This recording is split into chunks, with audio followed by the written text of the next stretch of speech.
All right, page 268, Parshas Vayechi. So you'll notice at the end of the last Parsha, there's, if you look at the very bottom line on 266, so in the Sefer Torah, if you look at it, it says, Vayifru, Vayirbu, the Jewish people took hold of the land of Goshen. They were in their own Jewish enclave or a ghetto, whatever it was. This was purposely done so that the Jews, don't mix in with the Egyptian culture. They're in the land of Goshen. And then it says, Vayifru, Vayirbu ma'od. They increased and multiplied very much. They increased about. The guys in the back, you guys all have chumashim over there? Yeah, you can sit over here at the table if you want. You'll be more comfortable. You'll be able to see us. If you guys want to sit over here. So he says, Vayechazuva, Vayifru, Vayirbu ma'od. They increased very much. And then the next parsha begins, Vayechi Yaakov. Now normally in the Sefer Torah, there's a break of a few letters between one parsha and the next. If you look in the Torah scroll, you'll see that it says, Vayifru, Vayirbu ma'od, Vayechi. And there's no break. There's no break between the two parshas. So Rashi says over here, the very first Rashi, Vayechi Yaakov, Lama Parshas is stuba. Why is this parsha concealed? Meaning, why is there no break from the last parsha to this parsha? Lama Parshas is stuma, that there isn't a break between the words of Ma'od and Vayechi. And again, in the Sefer Torah, if you look in the Sefer Torah, you'll see in the Sefer Torah that it's like a run-on, it goes one into the other. There's no break indicating the new Parsha. We only know that this is the new Parsha because of the tradition. But why isn't it? So it says, Vayechi, the Rashi says, Lama Parsha Zustuba, Lefisha Kevan Sheniftar Yaakov Avinu, when Yaakov Avinu died, which is Parshas Vayechi, Nistamu Eineim Velibim Shel Yisrael Mitzoras Hashibud. The eyes and hearts of Klal Yisrael got clogged up because of the difficulty of being subjugated by the Egyptians. Nistamu, they got clogged up. Shehischilu l'shabdam. They began to enslave the Jewish people. Davar acher shebikesh legalos haketz levanav. Yaakov wanted to reveal the end of days, what's going to happen in the end of days. V'nistam mimenu, and it was hidden from him. So the same way that the Jewish people got clogged up, or Yaakov Avinu, his prophecy was hidden, the Parsha is hidden, so to speak. That means you go from the previous Parsha, you go to this Parsha, and the Parsha is hidden. The Parsha is no indication that we're on a new Parsha. That's the plain idea over here. But one of the commentaries points out that in life, in general, if a person is a conscientious Jew who's trying to grow, so we grow from adversity. That's when a person grows. We're not looking for adversity, and we want things to go smoothly for us. But if a person is really trying to grow, you grow from adversity. That's the truth. Anybody who's ever done any weightlifting, right? The more force you put against yourself is when there's actually going to be an effect, right? That's when you grow. You grow by putting more weights on the iron.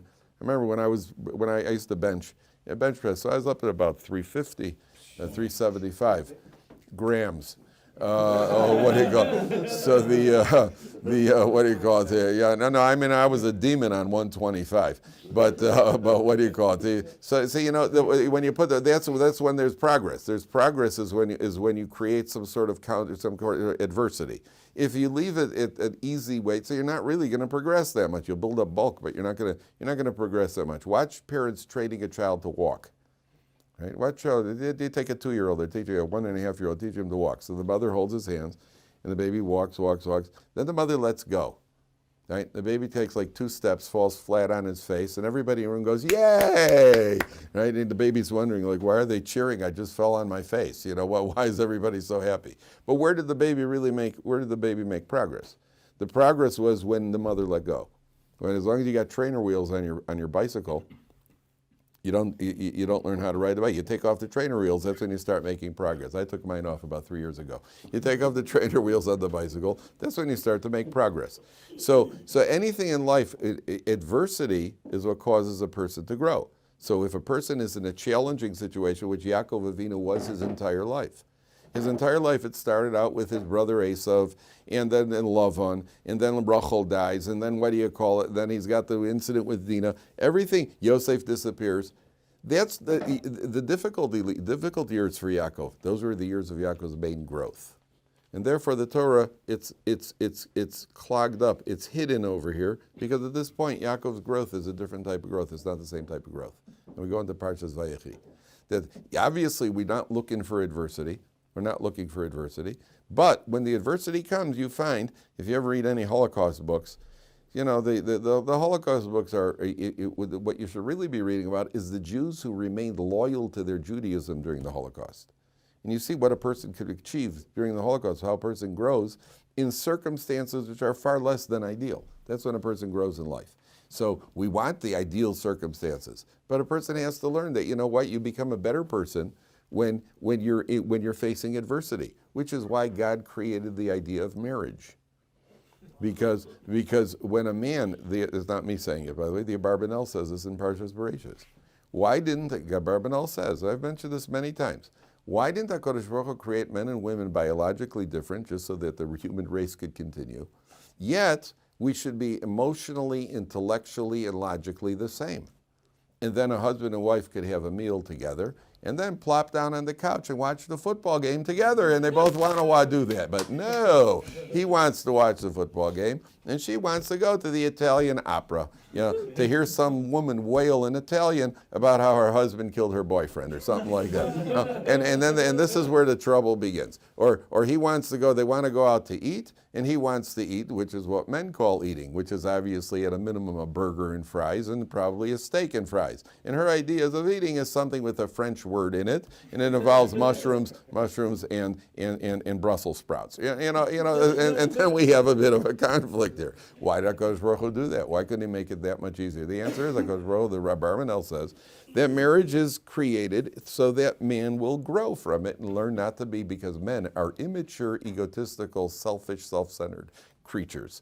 And a man has to learn not to think only about himself. He has to learn how to think about somebody who's so much different than himself. And therefore, HaKadosh Baruch Hu created it that man has to live with a wife where the Torah says openly, she's an Ezer or Kenegdo. She'll be an Ezer, Kenegdo. She will be a helpmate opposite him. And Rashi says in Bereshis that if he merits it, she'll be a helpmate. If not, she'll be Kenegdo. She'll be against him, which is how he grows, right? Which is why every man has experienced walking out of the house with a tie. You get dressed in the morning and your wife says something like, "You're not planning on wearing that tie, are you?" Right? And, my reaction is, "Oh, no, this is my practice tie. I was going to change it at the front door. And you learn. Now, when I was single, I never had practice ties. You put something on, and if it happened to be a T-shirt, that was good too. And your wife, then now you're married, and your wife says, "Oh, you can't walk out of the house that way." It looks like I turn around and walk this way. No, and you go back and you change your tie. Why? Because that's why we grow from adversity. So the first thing Torah says is, that's why the pasuk is hidden. Now, you look at the word Vayechi, look at the numerical value of Vayechi. A Vav is 6, a Yud is 10, is 16, 8 is 24, and another Yud is 34. Right? Vayechi Yaakov be'eretz Mitzrayim. He lived in the land of Mitzrayim. Yaakov Avinu, his life was a constant stretch of what we said, adversity, suffering. Not just adversity, say absolute suffering. How old was Yosef when Yosef left Yaakov Avinu? 17.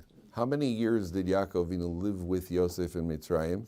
17. Vayechi Yaakov, the life of Yaakov when he was really alive, is the 34 years that he spent in proximity to Yosef. So that's what's alluded to by the word Vayechi Yaakov. Okay?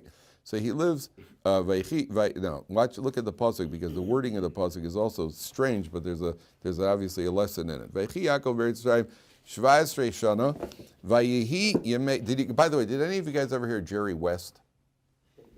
The basketball player, yeah, Jerry West. Who was objectively the best shooter till Steph Curry came along and myself. But Jerry West was objectively the best shooter. So Jerry West once said that he had a basket, and they asked him how he became such a good shooter. He had a basket in his backyard that the rim, by the way, just a piece of trivia which I'm sure many of you don't know, and it's important to know because this will serve you later in life. A basketball rim can fit exactly 2 basketballs through it. I've tried it. It works. Every time I jammed, when I would do a double jam, 2 balls simultaneously would go through. And I'm not talking about Nerf. I'm talking about serious basketball. 2 basketballs fit in the rim. He made a rim. He had a rim design that was smaller. And he would shoot on this rim, on this smaller rim, because the challenge of getting the ball, if you get into this one, then he said when he walked out onto the court, it was like throwing a ball into a big bucket because he's got the rim. But where do you grow? You don't grow from shooting on a big rim. You grow from shooting on a smaller rim. That's where the growth is where there's challenge. That's the rule in life. So it says, Vayechi Yaakov shnei chayav sheva shanim, 7 years, ve'arboim u'me'as shana. He lived 7 years and 100 in another 140 years. So one of the unfortunate, the Torah, when the Torah spells out lifespans, the Torah often spells it out in this way. It doesn't just say 147. It says 7 years and 40 years and 100 years. And what the commentaries point out here is that it's a reminder to us that a person has to track time. That we don't look at time as just one big mass. You have to track it in years and you have to track it in days and make every day productive. Sometimes a person just is kind of messing around, and you wake up and it's 3 years later and you haven't accomplished anything. And a person could go 20 years later and hasn't accomplished anything, and some people do 70 years and accomplish nothing. And a person has to make use of time. That's what the Torah is teaching you here. Now, Yaakov gets close to dying, and he calls Yosef in. Now, look at Pasuk Chavtes. Vayikru Yemei Yisrael Lamus. Vayikra livno li Yosef. Vayomer lo imna matzasi chen beinecha simna yodcha tachas yirechi. Put your hand under my thigh, which we've seen this before by whom? Avram Avinu and Eliezer.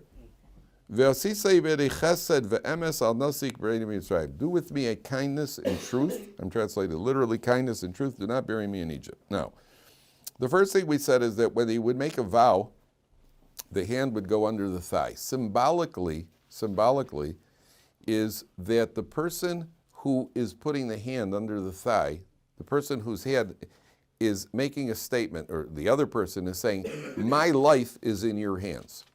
That's why I want you to vow. What I need, Avram Avinu, when he did it to Eliezer put his hand under his thigh. Avram says, listen, my concern is in your hands now. I need a shidduch for my daughter.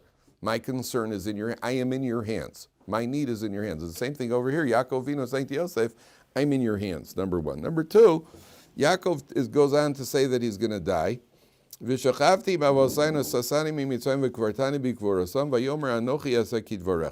Yosef says, I'm going to do what you want. So the idea here, why is it Yaakov's talking about bury me in the land of Israel, bury me in the Maras HaMachpelah? Why is that called a chesed ve'emes? Why is it called a chesed of truth? And the answer is that when a person does a chesed with the deceased, every Jewish community has what's called a chevra kadisha. That chesed that one does with the deceased is called a chesed shel emes. The chevra kadisha are even called the chesed shel emes society. Because every other chesed that you do, the person on the receiving end at some point doesn't have to be, but may be able to pay you back. The chesed done with somebody who's died, that's a chesed shel emes. That's a true chesed. You will get, maybe the family is going to pay you back, but that's not, the person himself, the recipient of your chesed, is somebody who is never ever going to be able to pay you back, and that's why it's called a chesed shel emes. That's what's called, and that's why the burial society is called the chesed shel emes society.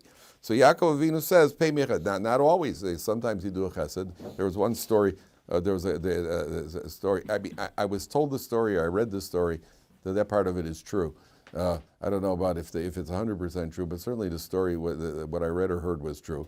Meaning it's true that I read or heard it. There was a guy, there's a frum guy, and there was a limousine stopped on the highway. Somewhere in New York, a limousine had broken down.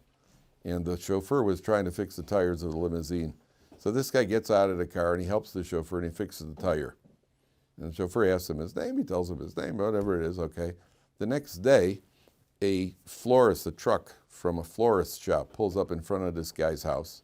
And the guy comes in with a bouquet of flowers and a little envelope. And the guy opens the envelope and it says, thank you for the help on the highway yesterday. I've taken the liberty of paying off your mortgage. Sincerely, Donald Trump. Right? So there's a very important lesson in that story, which is that look to help limousine drivers fix their flat tires. So if a guy's in a Subaru, forget about it. Just keep going, But if a guy's driving a 16-year-old Ford, forget about it. If a guy's in a limousine, that's a good call.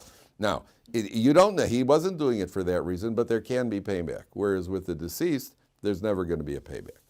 Okay, skip down to 3 lines from the bottom. Now, here, this is one of the famous episodes in the Torah. Your father is sick. He takes his 2 sons, Menashe and Ephraim, to Yaakov Avinu.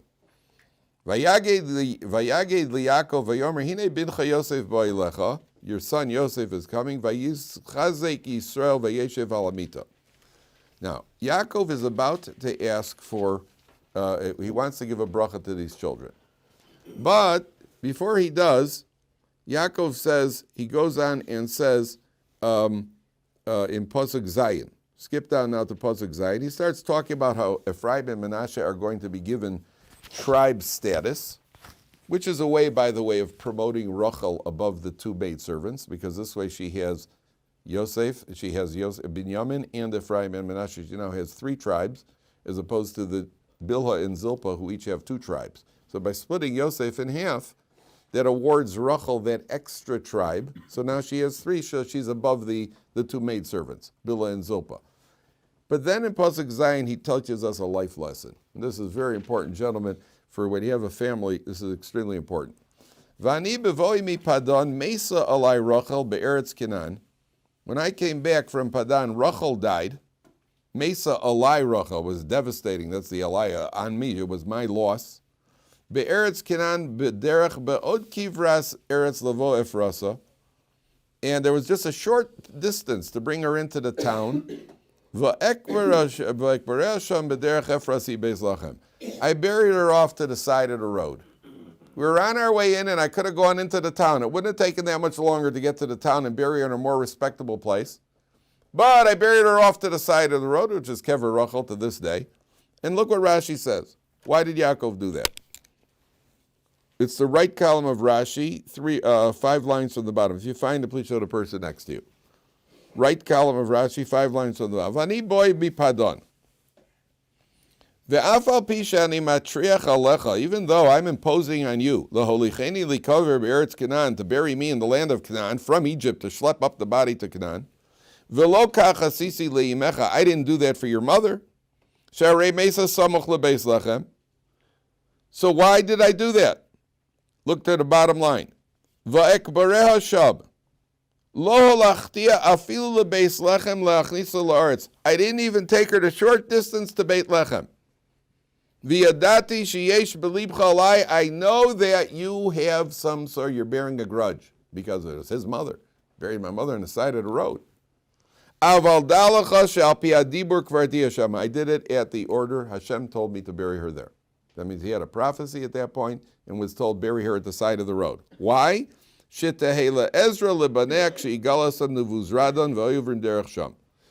the Jewish people, thousands of years later, when they go off into the Babylonian exile, hundreds of years later, they go into Babylonian exile, Yotzas Rachel al Kivra, they're going to walk past, and Rachel's going to come out of her grave, Ubocha umevakeshes alei rachamim, and she's going to daven and plead for mercy. And we have a pasuk, he says, Kol beram nishma, and that Rachel cries out for the Jewish people. That's what Yaakov says to Yosef. Now, why don't you listen carefully, gentlemen?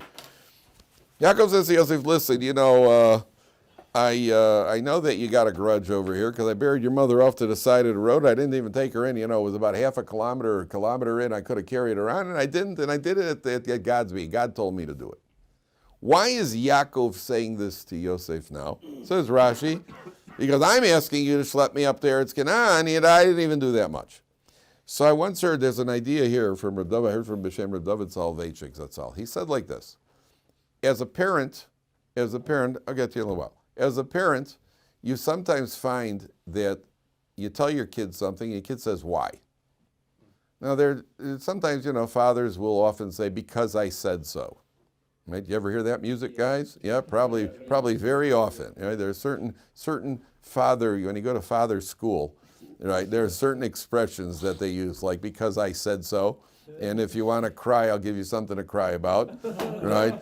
And doesn't anyone around here turn off lights, right? These are all the expressions. And there's a test at the end to graduate, to become a father. You have to take this test, and they'll make sure you know the expressions well.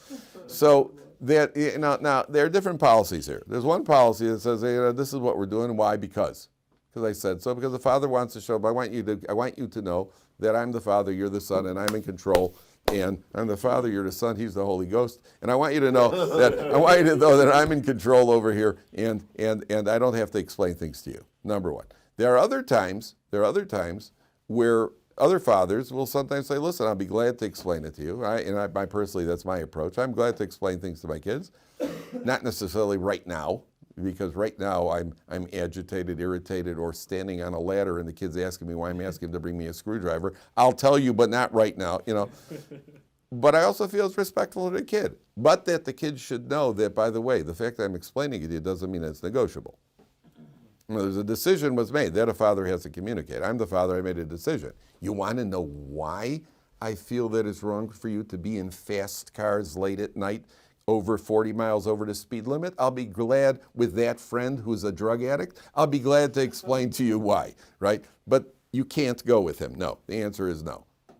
I've made a decision. So there are two approaches. Says Rabbi Dovid Vayechi, there's one time you must explain to your child. You must. You know when that is? When you're asking him to do something which he perceives as a contradiction in your behavior. That's what you have to explain to your child. So, for example, a father's talking to his friend in shul after telling his kid, don't talk in shul. And the father's talking to a guy, you have to explain to your son. I was talking because we're both on Hatzalah, and we just had a call, and we had to deal with it. You have to explain to your kid. Otherwise, the kid goes, why is my father allowed to talk in shul? And I'm not. Or the kid comes home from school, and if a kid walks into the house, and the kid smells mysteriously like a cigarette, right? Your 8-year-old smells like a cigarette. You call the kid over, Josh, did you eat your lunch today? No. Why not? I traded it. With who? Shimmy. For what? A cigarette. Did you smoke it? Well, yeah, but I didn't inhale. He wants to be he wants to be president. He says, yeah, okay. Okay. So the kid comes up and he says he smoked. He smells like a cigarette. Parents know he smokes. He says, okay, who gave you the cigarette? Daddy, I'm not allowed to tell you because it's Lashon Hara. We learn our 2 halachas a day, and you always tell us we're not allowed to talk Lashon Hara.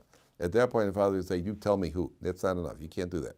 You have to say to the kid, you have to tell me because this is not Lashon Hara. Lashon Hara is not when it's for a beneficial way. You can't just say, tell me. Because then the kid says, I'm living a contradiction over here. This is a living contradiction. What's going on over here? Did any of your mothers ever say to you, if you got nothing nice to say, don't say it?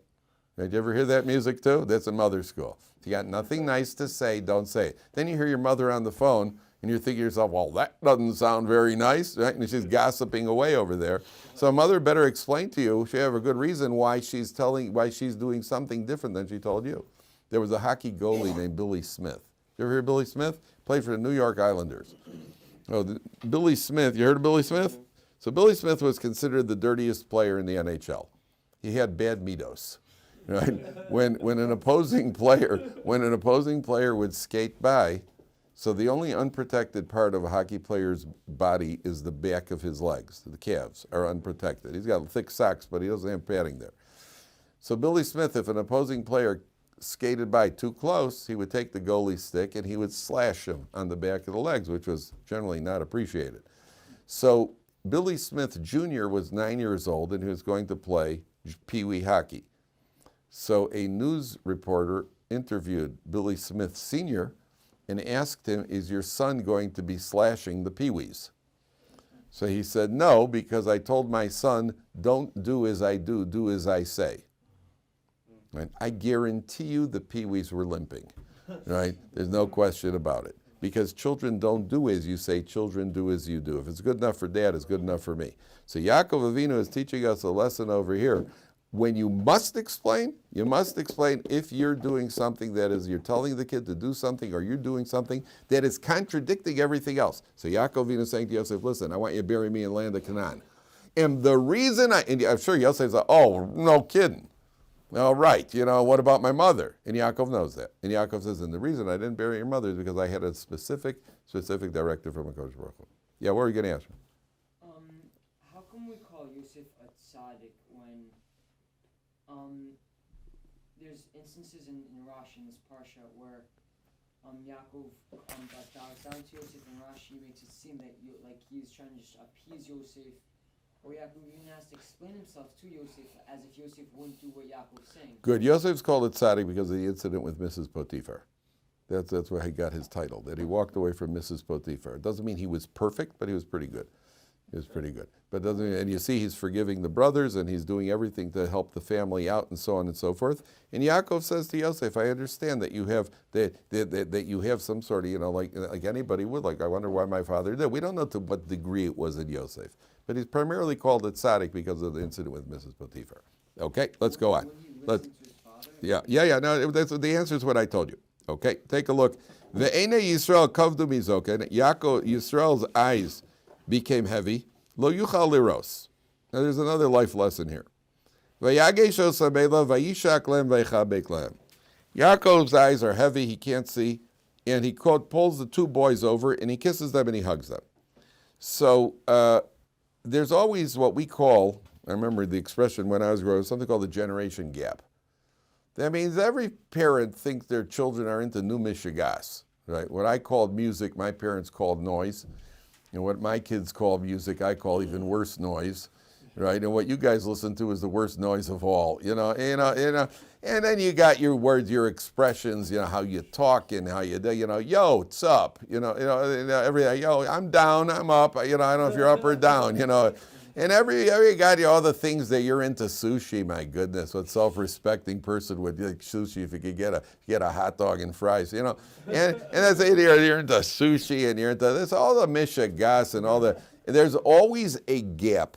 There's always a gap between the parents and the children, and there's an even bigger gap between grandparents and grandchildren.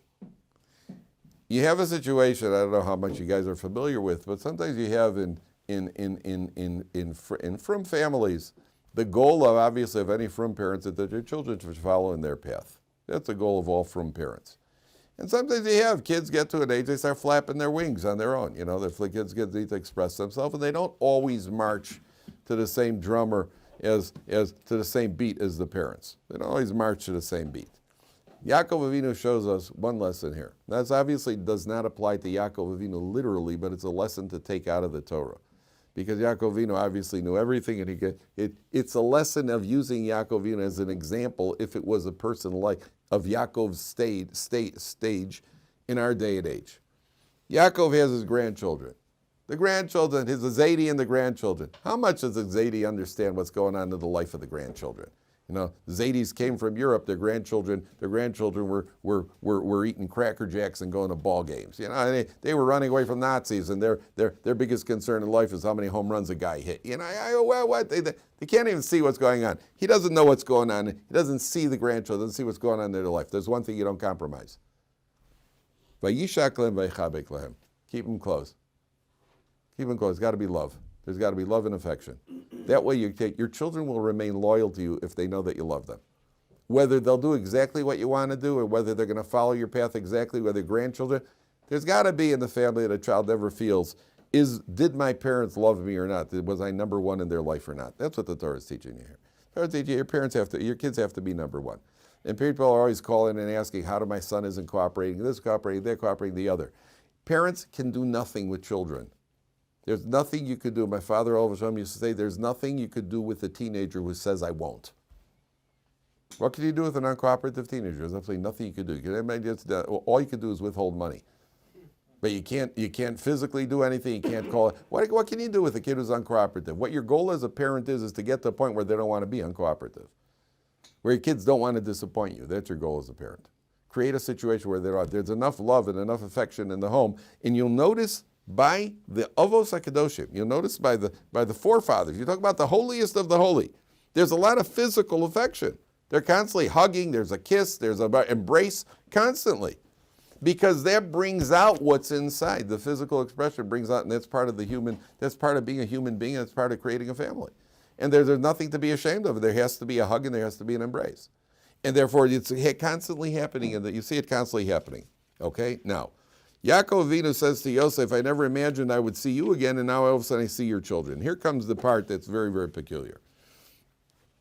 In Pasuk Yud Gimel, Vayikach Yosef es shneim es Ephraim b'yamino mismol Yisrael. Yosef takes the two of them. He takes Ephraim in his right hand, to the left of Yaakov Avinu, Yisrael. Ves Menashe, the firstborn, bismolo, Yosef takes him in his left hand, miyamin Yisrael, vayagesh elav.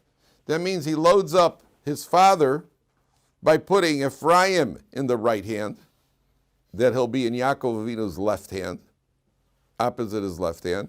And Menashe, in the left hand, he'll be opposite Yaakov Avinu's right hand. Now, we've seen in the Torah several times that there's a very big issue made out of brachas. Yaakov and Esav were trying to receive the bracha from Yitzchak. Avram gives the bracha. The bracha is there's tremendous potency. So, in the potency of the bracha, when the grandfather's about to put his two hands down on the two grandchildren's head, so not only there's potency in the bracha, but it depends which hand is the more potent hand. Why? Because. That's the answer. If we knew anything about brachas, so we'd understand. But they understood that obviously it's not only the bracha, the same way that a bracha carries potency, the way the bracha is given carries potency. So Yosef naturally puts the older son opposite Yaakov's right hand, and the younger son goes opposite his left hand. What does Yaakov do? Vayishlach Yisrael es yamino. Yaakov stretches out his right hand. Vayoshes al rosh Ephraim v'hu hatzair. He puts his right hand on the head of Ephraim, who's the younger one. Ve'esmolo al rosh Menashe. Then he puts his left hand on Menashe's head. Sikel es yodav, which is often translated as he crossed his hands, but the word sikel comes from the Hebrew word seichel. Seichel means intelligence. He did something intelligent to do this. Ki Menashe ha-bechor, because Menashe is the firstborn. So, Yaakov perceived that there's more potential greatness in Ephraim, so he crosses his hands over and gets it onto Ephraim's head.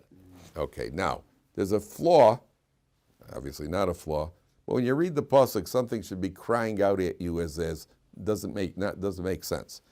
Take a look at the last line. He crossed his hands, ki Menashe ha-bechor, because Menashe is the firstborn. Anything about that bother you? Nothing about that bother you? He crossed his hands because Menashe is the firstborn. What do you say, Lior? Menashe is the firstborn. He should keep his hands the way they are. Okay, number one. More than it, yeah? The Sav repetitive. Okay, what else? Well, he had with the Sav also. Okay, that's a later, we'll see, that's going to come up. But just that expression, he crossed his hands because Menashe is the firstborn. Nothing bother you there? I mean, that's not necessarily a reason to cross your hand. What is the reason? Because you want to have, so the... 1 second, stop, quit while you're ahead. What is the reason to cross your hands? So that you can give the blessing of the firstborn to the secondborn. Correct. Very good. In other words, he didn't cross. The way it sounds, he crossed his hands because Menashe is the firstborn. It sounds like he wanted to avoid Menashe. It should have said he crossed his hands because Ephraim's the younger one. He wanted to get his right hand to Ephraim. And that's how the pasuk started. It started, he puts his hand on Ephraim's head. He didn't cross. What was he doing? Was he trying to get to Ephraim or trying to avoid Menashe? He was clearly trying to get to Ephraim. He puts his left hand on Menashe's head. So why does the Torah say he crossed his hands because Menashe is the firstborn? You understand? The wording is tricky over here. So the Mepharshim say, you see, what would the logical thing be to do? What would be the logical thing? In order to bless. In order to do this, in order that his right hand should go on Ephraim, what's the logical thing to do? To bless one first and then another. Have Ephraim on his right. If fellas, could you switch places? Right? Why didn't Yaakov do that? Because it'd be embarrassing. What are you going to say? Oh, okay, sorry. Yeah, no, sorry. It's like when you go to the ball game and you sit down in the box seats. And then the usher comes by, takes a look, he says, no, that's a stinky ticket. You got to go all the way up there. Oh, I got mixed up again. No, that's embarrassing. Now you got to go walking off. If it was unintentional, usually it was intentional. But no, you got to go up there. What are you going to do? They come in, they're standing, they're all set. Say, oh, no, this is a mistake. Guys, switch. That's what he called it. That'll be very embarrassing. That'll be very embarrassing. So number one. Number two, I think it's the Orach Chaim or one of the other Mefarshim says, Menashe as the Bechor needs to be on the right side.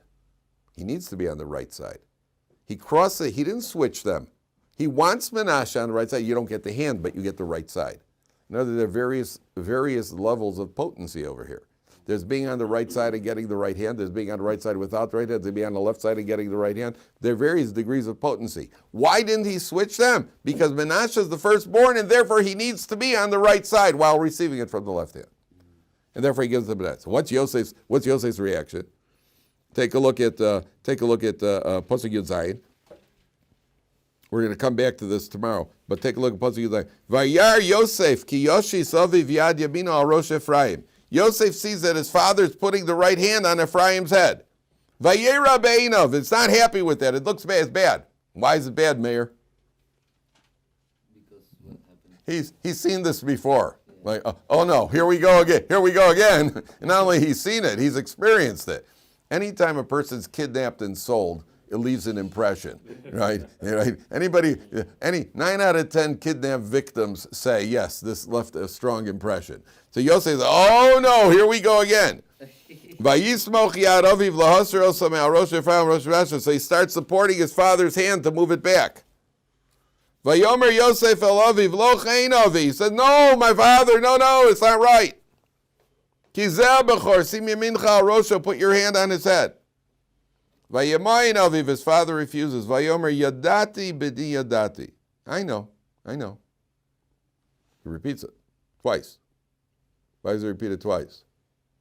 I know what happened to me with Esav, and I know what happened to you with your brothers. I'm well aware. But gam hu yelam v'gam hu yigdal. V'ulam achiv hakoton yigdal mimenu. His younger brother is going to will grow greater than him. V'zaro yiyem elo agoyim. Now, one thing that's remarkable, Yaakov insists on doing this. What's the bracha we give to children on Friday night? Didn't that ever strike you as strange? It struck me as strange. Be like Ephraim and Menashe. Why, you can't think of somebody else? All right, Yaakov gave them a specific bracha. But I would say, be like Moshe and Aaron. Be like Dovid HaMelech. Be like Avram and Yitzchak and Yaakov. Why Ephraim and Menashe? Be like Yosef and Yehuda. Why Ephraim? How did they get there? How did Ephraim and Menashe become the ones that get a bracha every Friday? You never thought about that? I mean, Ephraim and Menashe were great, but there were other people that were greater. Be like Moshe and Aaron. I'd be happy with that. Right? Why Ephraim and Menashe? The answer is because Yosef's very concern never comes. What's Yosef concerned about? We're going to have the same backlash that we've had before. There's going to be jealousy, there's going to be internal. The bracha to the parents that give to children, you should be like Ephraim and Menashe. There should be no jealousy among you. You should be able to get along. We never find any resentment on the part of Ephraim and Menashe. We never find a backlash as a result of this bracha. Yaakov crosses them over, and he puts the Ephraim ahead of Menashe, and we never find a backlash. We never find a backlash. Now, one last point, very quickly. If you take a look at Pasuk 16, Yaakov says the bracha over here is Hamalach hagol si mikroy v'rechas aram mikroy v'mshu Shem Osai Avram v'Yitzchak v'yidgu larov b'kerev ha'aretz. Now, look at how the ArtScroll translates that one word, v'yidgu, two words, v'yidgu larov. Look how ArtScroll translates it. They should proliferate, where is it? They should proliferate like abundantly like fish. 5 words in English for 2 words in Hebrew. V'yidgu larov. They should, I can't even say it, proliferate abundantly like fish.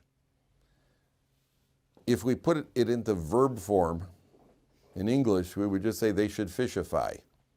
All right? There is no word like that, but that's the word, that's what Yaakov, they should fishify. V'yidgu larov. So this begs the question, several questions. First of all, it says, V'yidgu larov, they should be like fish in the midst of the land. Most fish that I know are in the water, right? Right? Again, 9 out of 10 fish surveyed recommend being in water than on dry land. Right, number one. Number two, what kind of bracha is that? I mean, it'd be abundant like fish. Okay, Jews are Baruch Hashem, Jews are abundant. Jews proliferate. We got 6 million to make up yet. Okay. At the end of the day, what's the bracha to fish? Why fish? I mean, I would say it should be be like lions. Be like eagles. That'd be pretty cool to be an eagle. right? It'd be a lion, be something. You know, why fish? Why fish? What is to be fish? So the interesting. Have you ever wondered? You don't have to tell me if you're embarrassed, but have you ever had a daydream that you'd like to be what it would be like to be a bird? You ever thought? I think so, especially when you're stuck in traffic. You know, you ever wonder what it would be like to have wings? You know, if only these arms were wings. You know, and sometimes you're thinking about, like I'm sitting on a bus, you know, I can think about what it'd be like to be a bird. And at a certain point, I'm even like, oh, no, they're just taking away. People are looking, you know, saying, okay. You ever thought about what it'll be like to be a fish? No. I have, because I've often, have you ever tried to imagine what it'd be like breathing water? No? Yeah. Try it, guys. It's a real trip. It's a real trip. You know what ends up happening? You end up coughing. A lot of coughing. You end up coughing. You actually do it. And when that happens on the bus, it's really embarrassing. So I'm standing there like sitting like this, like, you know, the bus, like that. And then people, I just have a little cough over there, you know, right? So what the answer is? So what's Yaakov saying? V'yid gularov. Why are we compared to fish? Why the fish? That will answer tomorrow.